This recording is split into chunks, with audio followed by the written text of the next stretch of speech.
Bienvenidos todos y todas. Agradezco profundamente esta bella invitación que me la hicieron hace harto rato. Y como decía Mauro, la primera presentación la hizo Lourdes Flaviá, a quien aprovecho de dejarle un saludo de cumpleaños. Está de cumpleaños Lourdes hoy día. Y también coincide su cumpleaños con una época muy bonita acá en Chile, que es la conmemoración del Día de los Pueblos Originarios, cuando el sol empieza a dar una nueva vuelta, ¿cierto? Es una época muy, muy fecunda, es una época en donde las semillas se preparan en la tierra para florecer en primavera y darnos fruto. Así es que es un momento muy, muy bonito, muy especial para nosotros. Y como nos ven, a Elizabeth, a mí, a los que estamos por este lado, súper abrigados, estamos ya iniciando el invierno y bueno, preparándonos para continuar, ¿cierto? En Chile, a las personas mayores de 65 años les llamamos adultos mayores. Yo sé que por allá en España se les llama gente grande y en cada lugar tendrá su nombre específico. Acá es mayor de 65 años, adulto mayor. ¿Mm? Una parte fundamental de nuestra sociedad y es un espacio en donde podemos hacer muchas actividades, donde podemos poner el foco de atención, pero lamentablemente a veces estos focos se mueven un poco y no logramos llegar a ello como quisiéramos, ¿cierto? Yo estuve revisando un poco de diccionario el tema de la fragilidad y en su descripción dice que la fragilidad es la facilidad que yo tengo, ¿cierto?, para romper un material y que mientras menos fuerza necesite para romper ese material, es más frágil el material.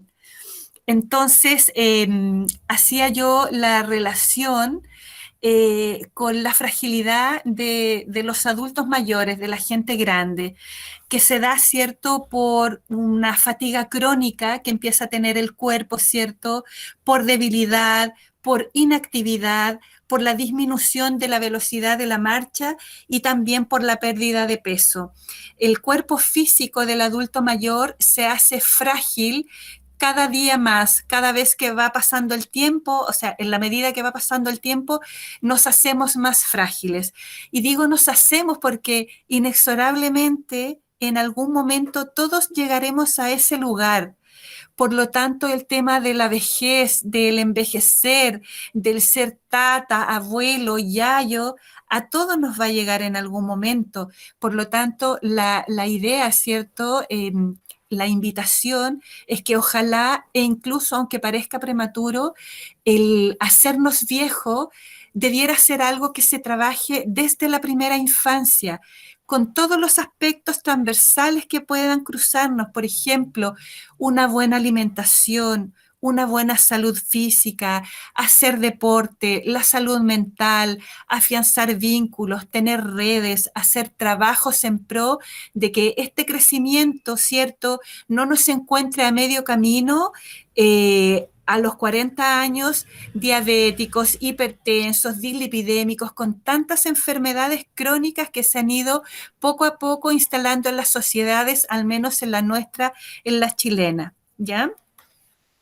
El estado de fragilidad en el adulto mayor se define como un síndrome clínico eh, biológico que se caracteriza por la disminución de la resistencia a las reservas fisiológicas que tiene el adulto mayor.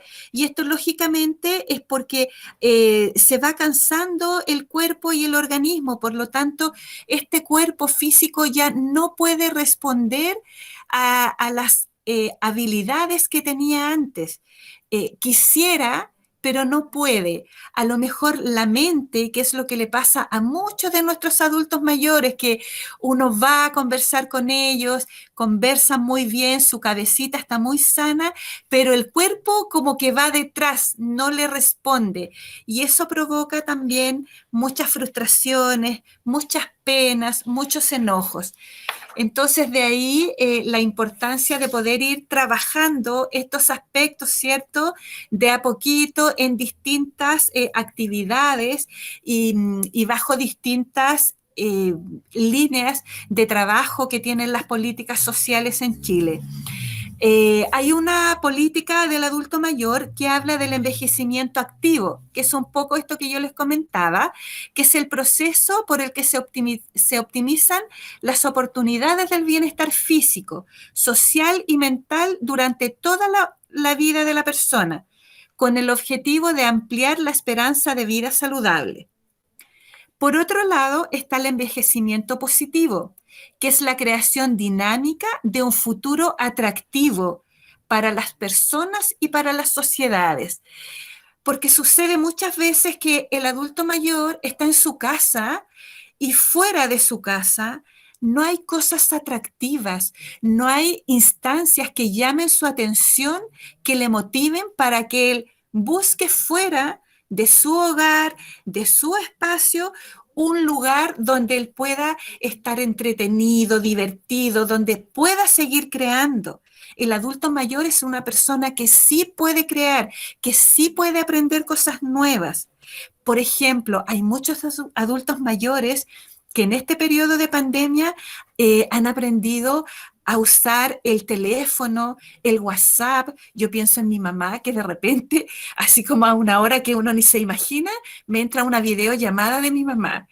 Y a veces es divertido porque solo veo el techo, pero de repente como que ella enfoca y la veo a ella. Y eso también es bonito porque hay un alfabetismo tecnológico, ¿cierto? Pero que por la presión de la pandemia, yo entiendo que muchos hijos han estado ahí, no, mamá, aprieta aquí, aprieta allá. Eso ha sido súper bueno. ¿M? Por otro lado, tenemos el envejecimiento saludable, que es el proceso de fomentar y mantener la capacidad funcional que permite el bienestar en la vejez. Estos tres tipos de envejecimiento se conjugan y a partir de ahí aparece una política pública a nivel nacional que va, ¿cierto?, a buscar, a recoger las inquietudes de los adultos mayores y se va distribuyendo en distintos espacios, sea en el área de la salud, en el área de las comunidades, en el área de los espacios que acá en Chile se llaman ELEAM, establecimientos de larga estadía para el adulto mayor, que antes conocíamos como asilos de ancianos, residencias de adultos mayores, etcétera. Yo pensaba un poco en que, claro, en este periodo de pandemia, en que nos hemos tenido todos que resguardar en nuestras casas, esta política no ha podido funcionar propiamente tal. Y el adulto mayor se ha quedado muy descolgado, muy desconectado del espacio exterior, de estas actividades que le motivan, de sus grupos de abuelitos o de abuelitas, de sus familias, de sus nietos. Y por otro lado, también he observado, porque este es un tema que, como bien decía Mauricio, a mí me toca porque soy hija de padres que ya son adultos mayores. En alguna época fui nieta de unos adultos mayores. Posiblemente, no soy abuela todavía, pero soy tía abuela. Y también por mi trabajo me toca mucho atender a esta población de adultos mayores. Y hay algo personal también que debo reconocer que me motiva mucho. Me gusta mucho trabajar con gente mayor, me gusta mucho escuchar sus historias, me encanta la sabiduría que ellos van acumulando, acumulando a través de los años y me gusta mucho sentir la necesidad que ellos tienen de comunicarse, de expresarse, de hacerse sentir presentes.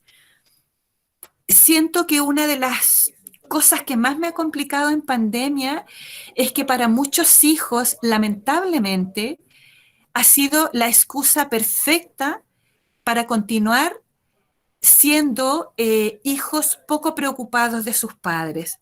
O sea, sin pandemia, los hijos lamentablemente no tienen tiempo, están muy ocupados, les cuesta, viven lejos. Pero ahora el COVID ha sido la excusa para muchos de ellos. No, es que por el COVID no podemos ir, lo podemos contagiar, hay que cuidarse, etcétera. Entonces ha habido esta situación en que nos hemos encontrado, al menos acá en mi pueblo donde yo vivo, en Padre Hurtado, que tenemos una población de alrededor de 51.000 habitantes, con muchos casos de abandono, pero de abandono total. Y con eso les hablo de hoy, ir a visitar a un paciente postrado que ni siquiera tiene un cuidador. O sea, el Señor está impedido de moverse desde sus costillas hasta la punta de los pies y vive completamente solo, en un abandono increíble. Y así suma y sigue. Entonces, en estas condiciones, la verdad es que los equipos de salud no damos abasto. En otro sentido, intentamos buscar redes de apoyo familiares, ¿cierto? Pero la verdad es que cuesta mucho.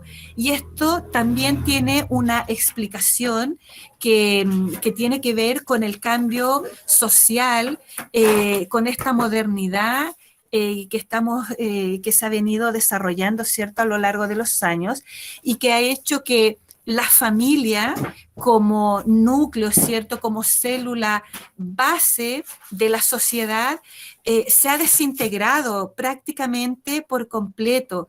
Ya no tenemos aquellas familias clásicas, ¿cierto?, que a lo mejor muchos de los que estamos aquí tuvimos la suerte de conocer esa familia y de vivir en esa familia donde estaba el papá, la mamá, los hijos, ¿cierto? Y el abuelo o la abuela podían vivir en esta misma casa. Entonces, ¿qué pasaba? Los papás se iban a trabajar, a buscar el sustento para la familia y los abuelos cumplían un rol fundamental. El abuelo tenía peso en la casa, en la familia. El abuelo ordenaba, el abuelo conversaba, el abuelo cuidaba, la abuela cocinaba. Había roles importantes que ellos podían desarrollar. Pero a lo largo de los años las familias han ido cambiando. Tenemos ahora familias de padres que se separan. Cuando los padres se separa la familia completa. Entonces tenemos unos niños que quedan mucho más conectados con la familia, a lo mejor materna, no así con la paterna. Por otro lado, tenemos muchas familias que han decidido no tener hijos y tienen perros, tienen gatos y son las llamadas familias multiespecie. Entonces, eso va coartando un poco la posibilidad de estos adultos mayores de tener vínculos familiares. Se supone que al adulto mayor la primera instancia de cuidado y de protección es la familia, luego es la sociedad y finalmente el Estado. Estas tres esferas son las que debieran hacerse cargo de este adulto mayor.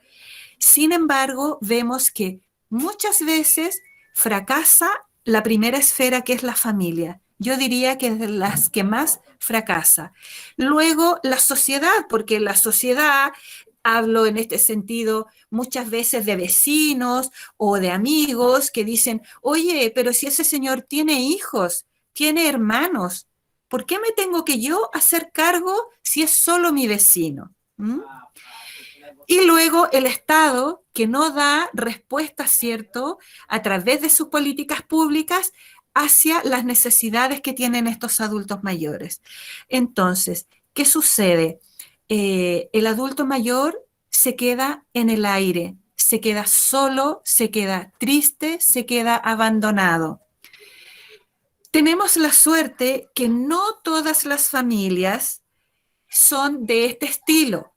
Por ejemplo, mis invitadas de hoy día, entre otras, son Verónica y su madre, la Teresita. Y Verónica es una mujer que está siempre acompañando a su madre. La Teresita tiene este tremendo regalo de la vida, que es una de sus tres hijas que está con ella. ¿Mm? Tenemos también otros casos de vecinos que se hacen cargo de abuelitos o de abuelitas que están solas y se turnan entre ellas, entre que le van a dar el desayuno, entre que las llevan a sus controles médicos, les retiran sus alimentos, sus medicamentos y hacen una especie de visita cada cierto tiempo para poder tener los cuidados de estas personas. Sin embargo, también tenemos matrimonios que están solitos, él y ella solos, y en las visitas que yo hago me he dado cuenta que esta gente es tan poco lo que necesita, es atención, compañía y escucha. Y eso no es tan difícil. En general, los adultos mayores, ¿cierto?, han vivido una vida bastante larga, porque la vejez es lo más largo en ciclos vitales que tenemos. En Chile, la media, ¿cierto?, está en 79 años. Incluso es más alta que en muchos continentes, porque en otros continentes la media de vida es de 76 años. En Chile es de 79, ¿ya? Entonces, ¿qué pasa cuando este adulto mayor, este matrimonio, llega en el ciclo vital al nido vacío, ¿cierto? Sucede que muchas veces se miran, se encuentran solos y es increíble que hay muchos matrimonios que se separan porque ya no tienen proyectos ni objetivos en común. Los hijos crecen, se van, ellos les dieron educación, cuidado, crianza, etcétera, y se encuentran después, no sé, de 40 o 50 años, se miran a la cara y sienten que son unos perfectos desconocidos. Y sucede que muchas veces hay estas separaciones y alguna se va con el hijo, con la hija, o se quedan solitos, etcétera. ¿Mm? Cuando logran quedarse juntos, se encuentran frente a distintas situaciones. Por ejemplo, problemas de salud mental. En Chile, el Alzheimer ha subido muchísimo en los últimos años. El tratamiento para el Alzheimer es difícil, es caro, las familias no tienen la capacidad de absorber más allá de la medicación, son los cuidados. Es muy difícil cuidar a una persona con Alzheimer. ¿Mm?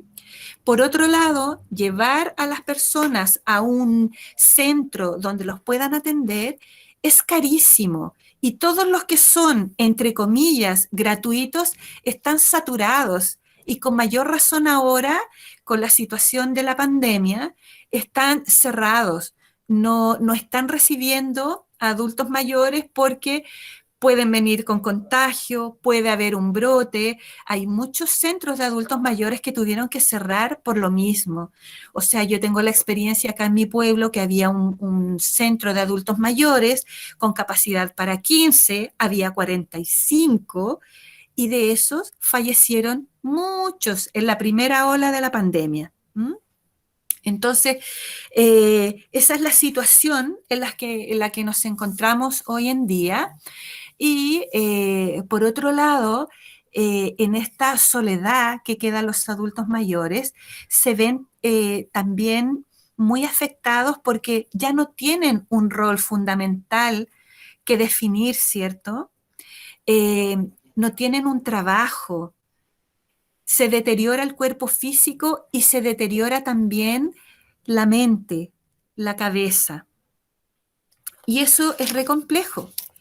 El tema de salud mental en Chile afecta a tal nivel que hay adultos mayores arriba de 80 años que llegan a deprimirse a tal punto que optan por una decisión muy compleja que es el suicidio.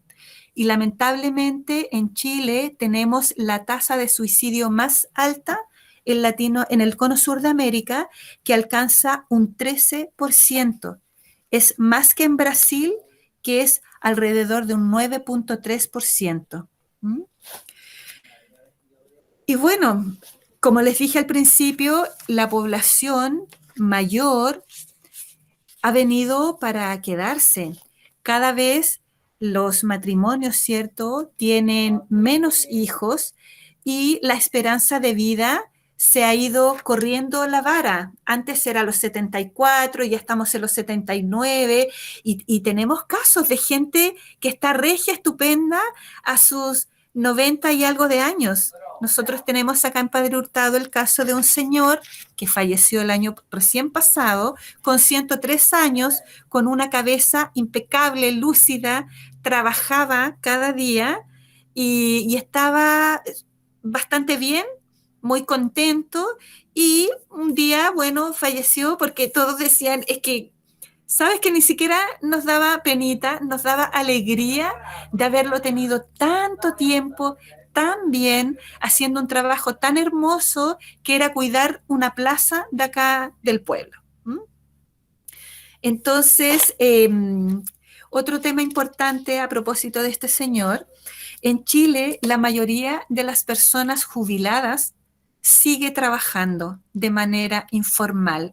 Y eso es porque la tercera esfera que yo les hablé, que son 3 esferas que se tendrían que hacer cargo de los adultos mayores, y la tercera esfera es el Estado, tiene una tremenda falla con el tema de las pensiones que entrega a sus adultos mayores, que son alrededor de 180,000 pesos la pensión de gracia, ¿cierto? Solo por el hecho de ser mayor se te entrega una pensión estatal que es muy bajita y que lamentablemente muchas veces ni siquiera alcanza para cubrir los gastos de medicación que requieren los adultos mayores.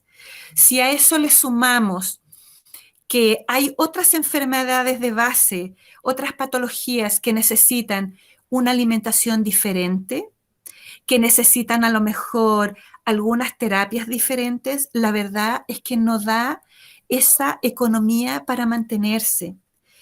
Y vemos que también hay muchos adultos mayores que, aparte de por un tema biológico, fisiológico, se tiende a adelgazar el cuerpo, a poner muy fina la piel, también a veces eso se conjuga con una mala alimentación, con una alimentación deficiente que no cubre las necesidades que este cuerpo requiere y necesita para tener un mejor pasar en estos últimos años de vida. ¿Mm? Entonces, sumando, restando, en Chile alrededor del 49% de los hogares cuenta con un adulto mayor. Y este adulto mayor se ve muy inquieto, se ve muy inseguro, muy vulnerado, porque no todas las familias tienen la posibilidad o la disposición de hacerse cargo de este adulto mayor. Entonces, ¿cuál es mi propuesta? Que es difícil a veces de entender por algunas personas y tiene que ver con el 4M, el cuarto mandamiento, que yo me lo aprendí clarito. De niña mi papá nos enseñaba que el cuarto mandamiento es honrar padre y madre. Punto. No es punto y coma. Siempre y cuando tus padres hayan sido buenos y te hayan dado y te hayan enseñado. No, es honrar padre y madre y punto. Y esos padres que en algún momento de la vida tuvieron esta posibilidad de conectar, de conocerse, donde seguramente hubo amor, pasión, encuentro, dedicación, lo que haya sido que unió a esos padres que hicieron posible esa vida que es tuya ahora, yo creo que Solo eso basta y es suficiente para que en algún momento del ciclo vital de tu padre que está deteriorado, cansado, solo, triste, tú puedas recapacitar, puedas reenfocarte y centrarte en que esos padres, por el simple hecho de haberte dado la posibilidad de existir, merecen de ti, merecen de tu atención, de tu cuidado, del sentarte con él y escucharlo. Es tan sencillo. Mira, ni siquiera tienes que llevarle la contra y si discutes, que sea una discusión entretenida, llevarlo a...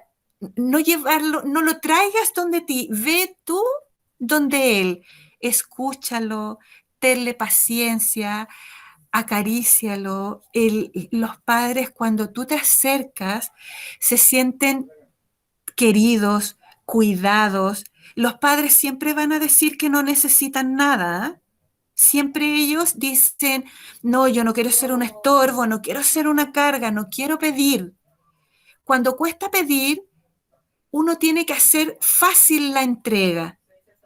Es verdad que hay historias que a lo mejor los padres, por distintas circunstancias, no tuvieron eh, el mejor cuidado, se equivocaron, pero ¿quién no se equivoca? Y al final es un espacio, ¿cierto?, de vida, de este ciclo, en donde, en principio, ellos van a morir primero. En principio, porque yo puedo salir a la calle, pasar un auto, me atropella y me muero antes que mis papás. Pero el poder tener este equilibrio, ¿cierto? Esta gratitud hacia los padres que nos dieron esta posibilidad de existencia, porque de verdad que uno nace y después toma distintos caminos, entonces coincide con algunas cosas, con otras no, pero estos padres van a ser siempre tus padres.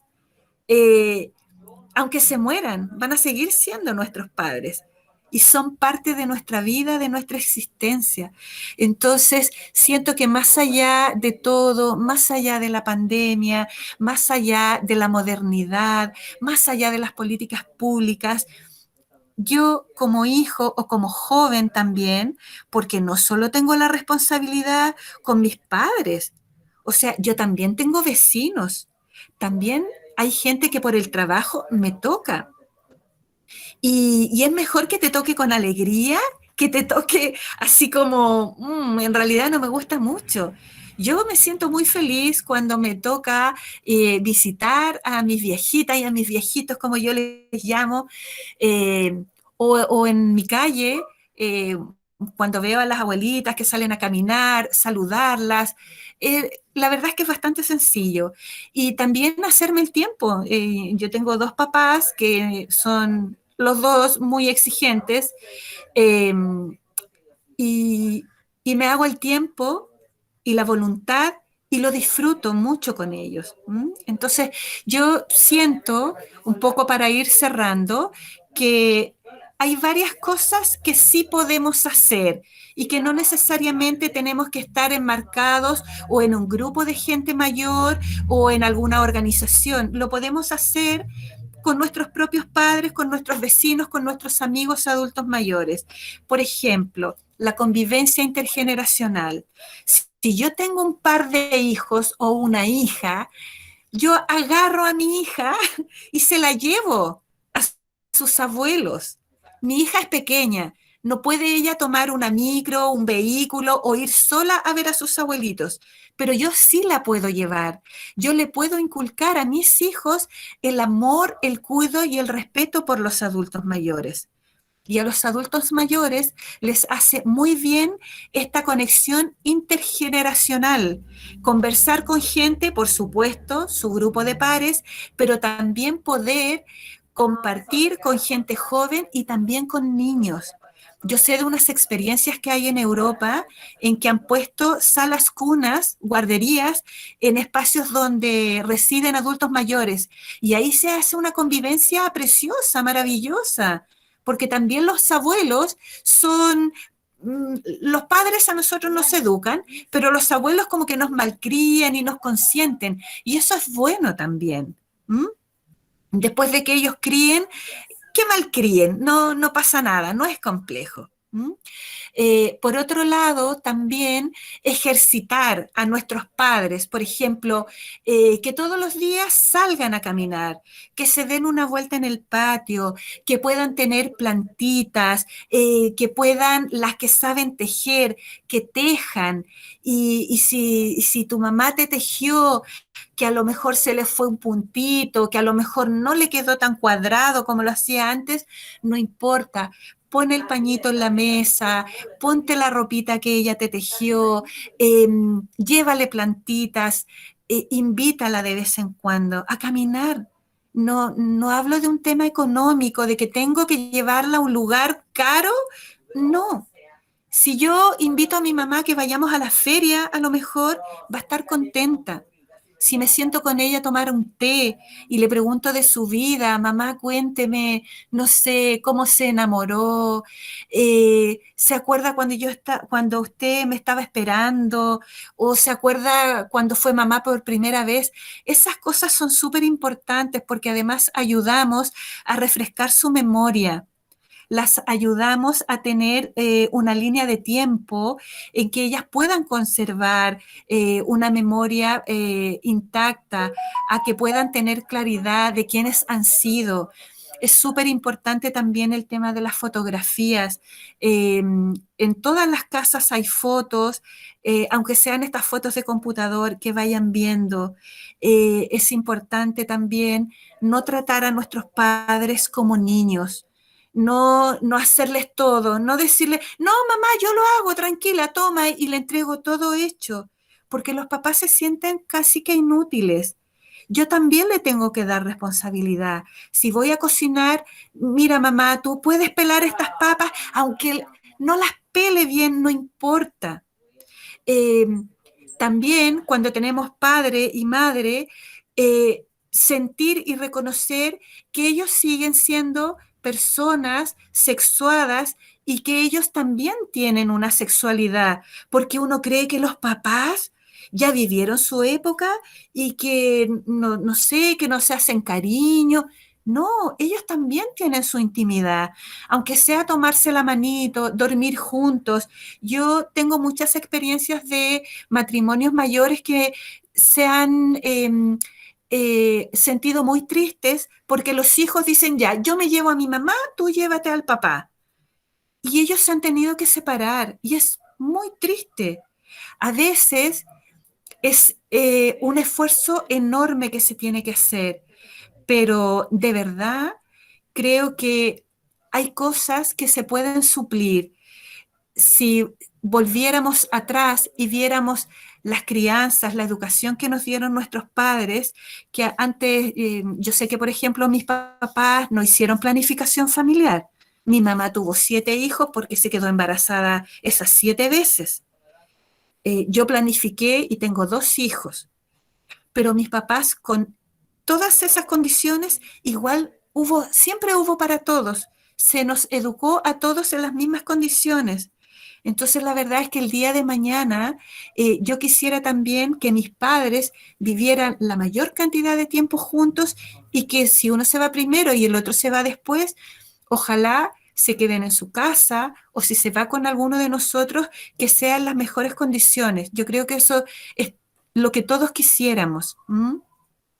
Obviamente hay situaciones complejas en que los padres sí necesitan un cuidado especializado, ya no es solo la voluntad del hijo, se requiere ahí de algún profesional de la salud, del área de la geriatría, de los cuidados de enfermos, ¿cierto? Eh, para poder hacer este trabajo.